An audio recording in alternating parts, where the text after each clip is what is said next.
Hey guys, स्वागत है आप सभी का आपके अपने YouTube चैनल जीके प्लैनेट में। तो स्टूडेंट्स, आज का हमारा टॉपिक है अंतर्राष्ट्रीय संगठन तथा उनके मुख्यालय। क्योंकि स्टूडेंट्स, इतने सारे अंतर्राष्ट्रीय संगठन हैं जिन्हें याद रखना थोड़ा मुश्किल हो जाता है।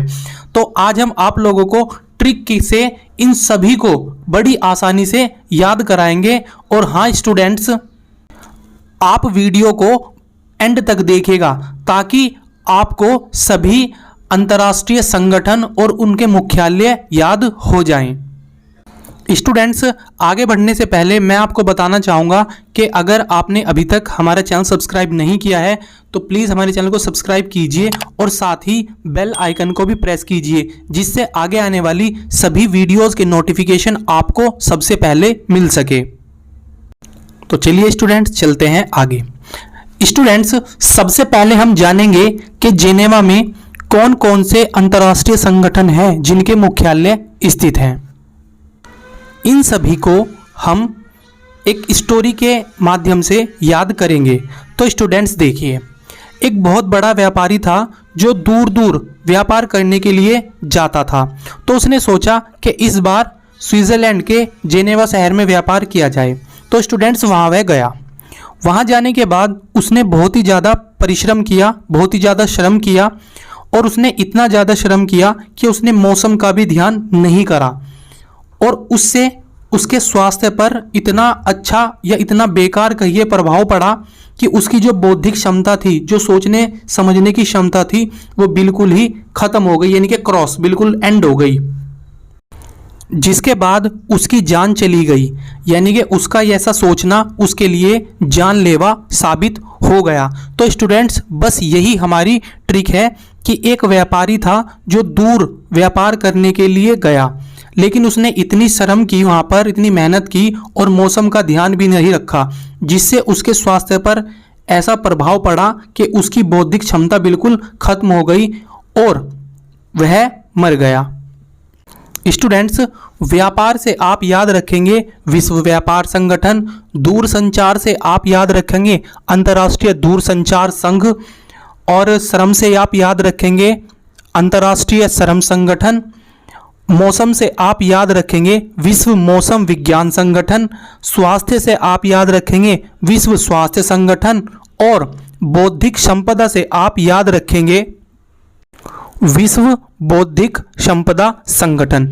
स्टूडेंट्स, इन सभी के मुख्यालय जेनेवा में है और साथ ही स्टूडेंट्स रेड क्रॉस का मुख्यालय भी जेनेवा में ही स्थित है। तो आप क्रॉस से याद रख सकते हैं रेड क्रॉस।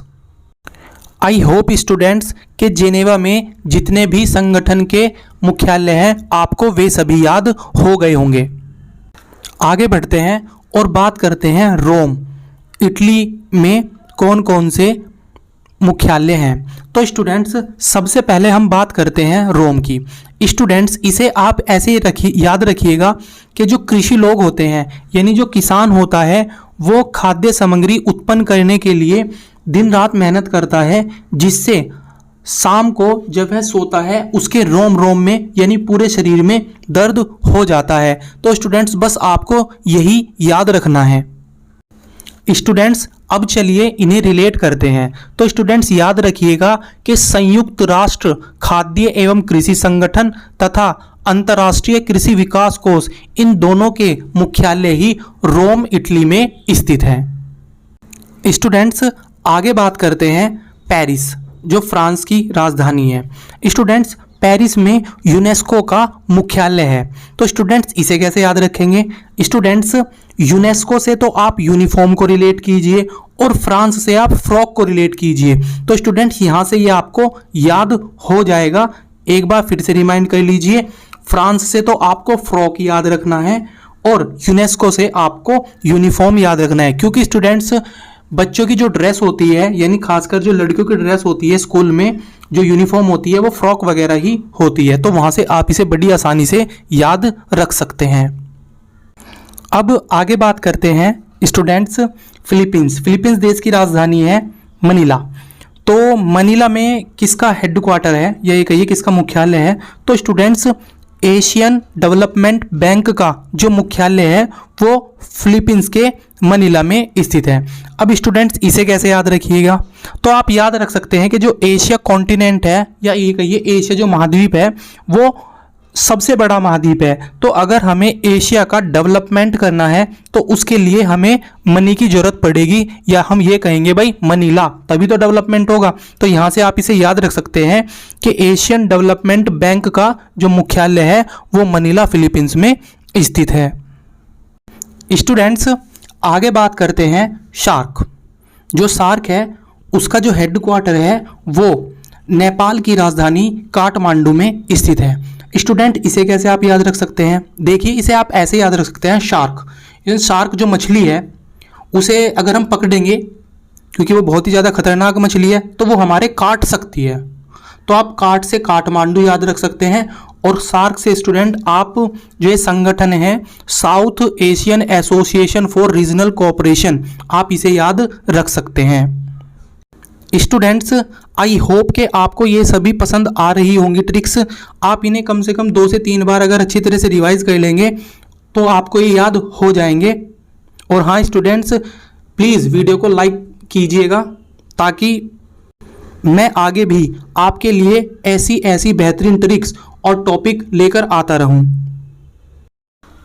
स्टूडेंट्स अब आगे बात करते हैं कि वियना जो ऑस्ट्रिया में स्थित है वहां पर किस किस संगठन के मुख्यालय स्थित हैं। तो चलिए स्टूडेंट्स इन्हें भी ट्रिक से याद करते हैं। स्टूडेंट्स देखिए, अगर कोई राष्ट्र अपना औद्योगिक विकास करना चाहता है तो उसके लिए उसे परमाणु ऊर्जा की जरूरत पड़ेगी, और साथ ही उसे कई तरह के परमाणु परीक्षण भी कर कर देखने पड़ेंगे। और स्टूडेंट जब कोई परमाणु परीक्षण करेगा तो उसे बहुत सारे देशों से पेट्रोल निर्यात करना पड़ेगा। तो आप इसे आसानी से यहाँ से याद रख सकते हैं कि परमाणु ऊर्जा से तो स्टूडेंट आप याद रख सकते हैं अंतर्राष्ट्रीय परमाणु ऊर्जा अभिकरण। औद्योगिक विकास से आप याद रख सकते हैं संयुक्त राष्ट्र औद्योगिक विकास।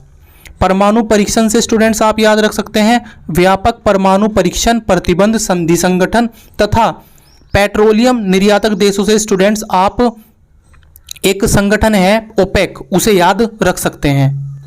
तो स्टूडेंट्स इन सभी चारों संगठन के मुख्यालय वियना ऑस्ट्रिया में स्थित हैं। स्टूडेंट्स आप लोग ये सभी के सभी ट्रिक अपनी नोटबुक में नोट कर लीजिए ताकि दोबारा रिवाइज करने पर आपको ये सभी याद हो जाएं। अब चलिए स्टूडेंट्स आगे बात करते हैं अमेरिका। अमेरिका के वॉशिंगटन डीसी में जो मुख्यालय हैं उन पर बात करते हैं। तो स्टूडेंट्स 2 मुख्यालय वॉशिंगटन डीसी में स्थित हैं। स्टूडेंट्स सबसे पहले तो अंतर्राष्ट्रीय मुद्रा कोष यानी IMF का मुख्यालय वॉशिंगटन डीसी में है, तथा वर्ल्ड बैंक का मुख्यालय भी वॉशिंगटन डीसी में ही स्थित है। चलिए इन्हें भी ट्रिक से याद करते हैं। स्टूडेंट्स जैसा कि आप सभी लोग जानते हैं कि अमेरिका बहुत ही ज़्यादा अमीर देश है, तो अगर अमेरिका जो है उसे अगर फंड लेना हो तो वो क्या काम करेगा, वर्ल्ड बैंक के पास जाएगा और वहाँ से फंड लेगा। तो आप इसे याद रख सकते हैं कि फंड लेने के लिए अमेरिका कहाँ गया, वर्ल्ड बैंक के पास। तो आप इसे वहाँ से याद रख सकते हैं कि वर्ल्ड बैंक और IMF का जो हेडक्वार्टर है वो अमेरिका के वॉशिंगटन डीसी में स्थित है। सो स्टूडेंट्स आई होप कि आपको ये सभी याद हो गए होंगे। एंड स्टूडेंट्स अगर आप पहली बार हमारे चैनल पर विजिट कर रहे हैं तो प्लीज़ हमें सब्सक्राइब कीजिए और साथ ही बेल आइकन को भी प्रेस कीजिए। और वीडियो अगर पसंद आई है तो इसे लाइक और शेयर भी कीजिए। स्टूडेंट्स अगर आप लोग भी किसी टॉपिक पर वीडियो चाहते हैं तो आप हमें कमेंट बॉक्स में बता सकते हैं।